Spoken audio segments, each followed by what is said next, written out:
મિત્રો, આજે સોશિયલ મીડિયામાં દરેક વ્યક્તિના મોઢા ઉપર એક જ પ્રશ્ન છે કે આપણો ભારત દેશ હમાસ જેવા આતંકી હમલાનો ઇઝરાયલની જેમ બદલો ક્યારે લેશે.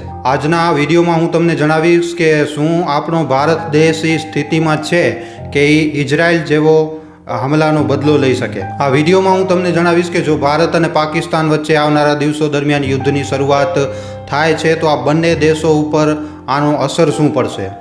મિત્રો, સૌથી પહેલાં આપણે અહીંયા પાકિસ્તાનથી શરૂઆત કરીએ. પાકિસ્તાને પોતાના દેશમાં એક નવો પ્રોપગેન્ડો ચાલુ કરી નાખ્યું છે. જો ત્યાંના મીડિયાઓના ચેનલો તમે જોશો તો તમને સમજમાં આવશે મિત્રો કે પાકિસ્તાન જે છે એ પોતાના લોકોને યુદ્ધ માટે, લડાઈ માટે તૈયાર કરી રહ્યું છે. પાકિસ્તાનમાં હાલમાં જગ્યા ઉપર પ્રોટેસ્ટ ચાલી રહ્યા છે. પાકિસ્તાન ત્યાંના લોકોને એમ કહી રહ્યું છે કે ભારત જે છે એ પાકિસ્તાન ઉપર અત્યાચાર કરી રહ્યું છે અને એટલા માટે આપણને લડાઈ માટે તૈયાર રહેવું છે. પણ પાકિસ્તાનને જરાક ખૂબ જ સારી રીતે, ખૂબ જ ધ્યાનથી આ જે ડેટા હું જણાવવા જઈ રહ્યો છું એને સાંભળી લેવું જોઈએ. પહેલાં તો પાકિસ્તાનનો જીડીપી કેવલ માત્ર $375 બિલિયન છે. ત્યાં જો આપણે ભારતની જીડીપી જોઈએ તો મિત્રો $3.9 ટ્રિલિયન છે. એમની બિલિયનમાં છે, આપણી ટ્રિલિયનમાં છે.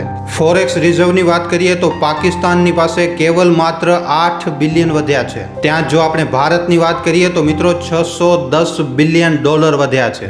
જો આપણે ઇન્ફ્લેશનની વાત કરીએ તો પાકિસ્તાનમાં 30 થી 40% ઇન્ફ્લેશન રેટ છે. ત્યાં જો આપણે ભારતની વાત કરીએ તો આ જે આંકડો છે એ 5.6 થી લઈને 6 સુધી છે. તો આવામાં જો ભારત પાકિસ્તાન વચ્ચે યુદ્ધ થાય છે તો આ સૌથી વધારે ઘાતક પાકિસ્તાન માટે થશે. આપણે તો ખાલી ઘૂંટણા ઉપર આવશું પણ પાકિસ્તાન પૂરી રીતે બરબાદ થઈ જશે. હવે આપણે મુખ્ય પ્રશ્ન ઉપર આવીએ. જે વિડીયોની શરૂઆતમાં તમને જણાવ્યું હતું કે આપણો જે ભારત દેશ છે એ પાકિસ્તાન ઉપર ઇઝરાયલની જેવો હમલો શું કામ નથી કરતો, જેવી રીતે ઇઝરાયલે હમાસ ઉપર હમલો કર્યો હતો. તો મિત્રો, આના 3-4 કારણો છે.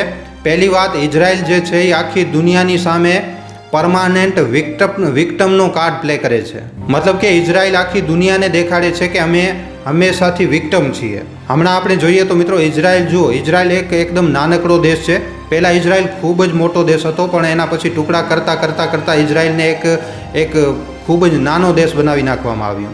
અને આના પછી ઇઝરાયલ જે છે એ રિટાલિએટ કરે છે. તો આ એક પિક્ચર બને છે વર્લ્ડ વાઇડ લેવલ ઉપર કે ઇઝરાયલ પોતાને એ વિક્ટમ કાર્ડ પ્લે કરે છે. ઇઝરાયલ જે છે એ ફર્સ્ટ વોરની નીતિ અપનાવે છે, પહેલાં અટેક કરવાની નીતિને અપનાવે છે. ત્યાં જો આપણા ભારતની વાત કરીએ તો ભારત પેસિવ પોઝિશન ઉપર છે કે પહેલાં કોઈ જો અટેક થશે તો એનો પછી રિટેલિએશન થશે.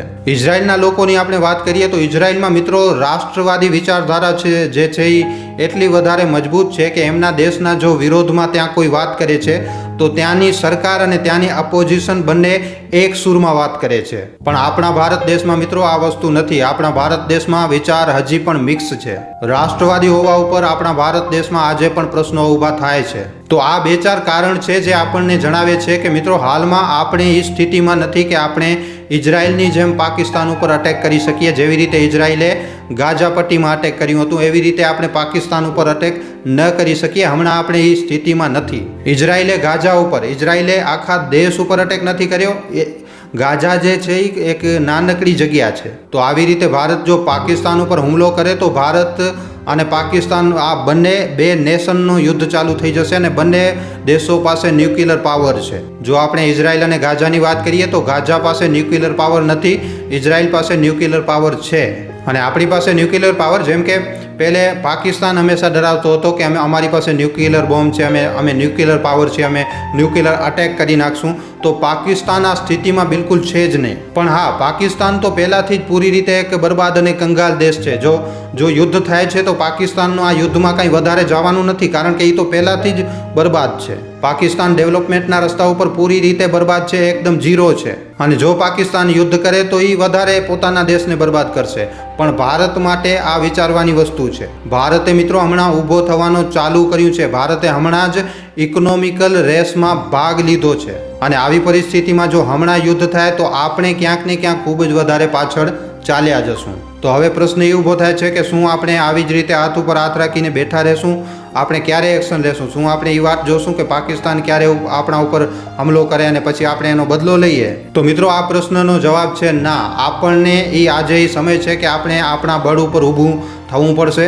આપણે આપણી યુથને સ્કિલ કરવું પડશે. આપણને નવી રણનીતિઓ અપનાવવી પડશે. આપણને ઇકોનોમિકલી એટલું વધારે સ્ટ્રોંગ બનવું પડશે કે જો કોઈ દુશ્મન દેશ આપણી સામે આંખ ઊંચી કરે તો આપણે એની આંખો કાઢી લઈએ. હમણાં જુઓ, ચાઇનામાં મુસલમાનો ઉપર કેટલી પ્રતારણા થાય છે. અમેરિકા પોતાના દુશ્મનોને પૂરી રીતે એકદમ રોંઘી નાખે છે, પણ કોઈ પણ યુએનનો કોઈ કાંઈ નથી કહેતો, ત્યાં હ્યુમન રાઇટવાળા કાંઈ નથી કહેતા, કારણ કે આ જે દેશો છે એ સુપર પાવર છે. તો હવે એ સમય આવી ગયો છે કે આપણે આપણા દેશને સુપર પાવર બનાવીએ, પણ આપણા દેશમાં પણ ઘણી એવી કમીઓ છે જે વિડીયોમાં આપણે વાત કરશું. તો સૌથી પહેલાં તો આપણે આપણા યુથને સ્ટ્રોંગ કરવું પડશે, આપણી યુથને સ્કિલ કરવું પડશે. જેમ કે હમણાં આપણે વોટર ટ્રીટીને તો ખતમ કરી રહ્યા છીએ, જ્યાં સુધી આ વોટર ટ્રીટી બંધ છે ત્યાં સુધી ભારતને બાંધ બનાવવા જોઈએ. આ ટ્રીટી જ્યાં સુધી બનશે ત્યાં સુધી ભારતને ત્યાં પૂરી રીતે ડેવલપમેન્ટ કરી લેવું જોઈએ. જેમ કે કોઈ પણ દેશો, કોઈ પણ રાજ્યોમાં, આપણા રાજ્યોમાં પાણીની અછત છે તો એ પાણીને એ બાજુ ડાયવર્ટ કરી શકે છે. જેમ કે ચેન્નઈ થઈ ગયો, બેંગ્લોર થઈ ગયો, રાજસ્થાન થઈ ગયો, આ રાજ્યોમાં તમે પાણીને ડાયવર્ટ કરી નાખો. પણ આ પ્રોજેક્ટને બનાવવામાં પણ પૈસા લાગે છે. જો ભારતની ઇકોનોમી સ્ટ્રોંગ હશે તો પૈસા આવશે, અને આવી રીતે ભારત બાંધ અને આવી રીતના ઇન્ફ્રાસ્ટ્રક્ચરને મજબૂત કરી શકે છે. અને આના પછી પાકિસ્તાનને આપણે એમ જ એકદમ મુંહ તોડ જવાબ આપી દેશું. એના માટે યુદ્ધ કરવાની જરૂર જ નહીં પડે. હવે તમે કહેશો કે આપણે તો આવી રીતે હતાશ થઈ જઈએ છીએ, આપણી પાસે શું ઓપ્શન છે? આપણી પાસે તો રાજનીતિ આવી પ્રકારની થાય છે, આપણે ત્યાં રોજ વોટ બેંક રાજનીતિ થાય છે, આપણે ત્યાં પીસમેટની રાજનીતિ થાય છે. આજે પણ મેં વિડીયો જોયો કે ઘણા લોકો એમ સવાલ ઉપાડી રહ્યા હતા કે મોદીજીએ બિહારના રેલીમાં, ચૂંટણીની રેલીમાં આ ભાષણ શું કામ આપ્યું? તો આ તો મિત્રો એકદમ ખોટી વાત છે. પણ હું તમને એક ઉમ્મીદનો એક રસ્તો પણ દેખાડું છું. જો આપણે આખી દુનિયામાં ટોપ 10 જીડીપીની વાત કરીએ તો મિત્રો આપણો દેશ 5મા નંબર ઉપર આવે છે. આપણાથી પહેલા 2 દેશ છે, જર્મની અને જાપાન. જો ભારત પોતાના યુથનો યુઝ કરે, જો ભારત પોતાના પોટેન્શિયલનો યુઝ કરે તો આ બંને દેશોને ભારત પાછળ છોડી શકે છે. કારણ કે આ દેશોની અંદર પોપ્યુલેશન નથી, આ દેશો પાસે યુથ પાવર નથી. જો ભારત પોતાની યુથને સ્કિલ કરે તો આ બંને દેશોથી આગળ નીકળી શકે છે. અને સારી રીતે કરવું પડશે. જો સ્કિલ પ્રોગ્રામ અને મેક ઇન ઇન્ડિયા, જેમ કે મોદીજી હંમેશા વાદો કરે છે, જો એ સારી રીતે એ વસ્તુ થાય છે તો લગભગ આવનારા સમય દરમિયાન આ બંને દેશોને આપણે ક્રોસ કરી શકીએ છીએ અને ચાઇનાના બરાબર આવી શકીએ છીએ.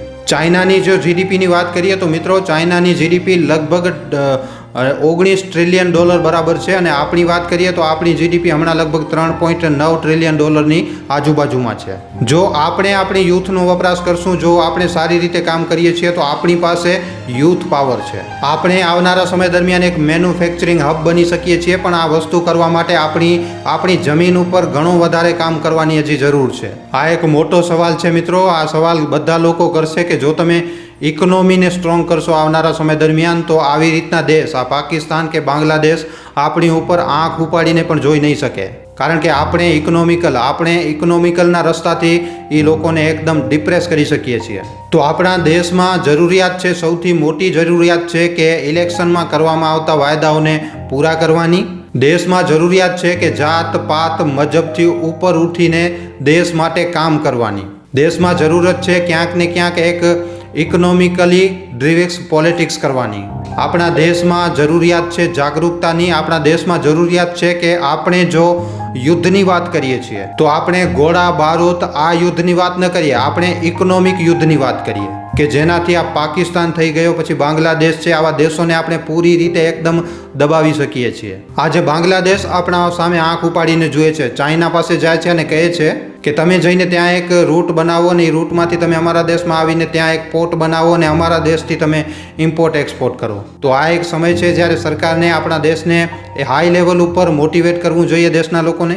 જેમ કે ચૂંટણીઓ આવે છે મિત્રો, ત્યારે આપણે હું ઘણા વિડીયો બનાવતો હોઉં છું, ઘણી બધી ખબરો વાંચતો હોઉં છું. આપણે માથો પકડી લઈએ છીએ કે આ કેવા કેવા નેતા આપણા દેશમાં ભર્યા પડ્યા છે. ક્યારેક કોઈને ધર્મના નામ ઉપર ફસાવશે, ક્યારેક કોઈને જાતિના નામ ઉપર ફસાવશે. હવે અરે ભાઈ, તમે ઇકોનોમીની વાત કરો. અને જે લોકો વોટ આપી રહ્યા છે એમને પણ હું કહું છું કે તમે તમારા ઇલાકામાં તમારા નેતાથી સવાલ કરવાનું ચાલુ કરો.